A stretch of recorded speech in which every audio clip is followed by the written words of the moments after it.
টেস্টটা খুব হয়, সেন্টটাও খুব ভালো হয়।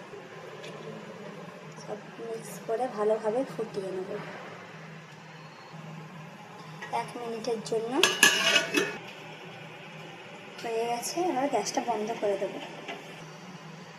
চিকেনটা হালকা ঠান্ডা হয়ে গেছে, যেহেতু রেস্টুরেন্ট স্টাইল করা হচ্ছে একটু কয়লার স্মোকি ফ্লেভার দেওয়ার জন্য অল্প তেল এইভাবে বাটিতে লাগিয়ে নিয়েছি। এবার বসিয়ে দেবো মাঝখানটা, এবার কয়লা একটা পুড়িয়ে দিয়ে দেবো। ঢাকনা চাপা দিয়ে বন্ধ করে রেখে দেবো 1 মিনিটের জন্য। হয়ে গেছে, আপনারা এইভাবে একবার অবশ্যই বাড়িতে বানিয়ে খাবেন। Orange colour chicken gravy. এবারে ডেকোরেশনের জন্য আমি অল্প উপর দিয়ে চিজ দিয়েছি। বাড়িতে আত্মীয় স্বজনের তখন এটা বানাতে পারেন। ভাত, রুটি, তন্দুরি রুটি, পাউরুটি, পরোটা, লুচি সবের সঙ্গে খেতে ভালো লাগে।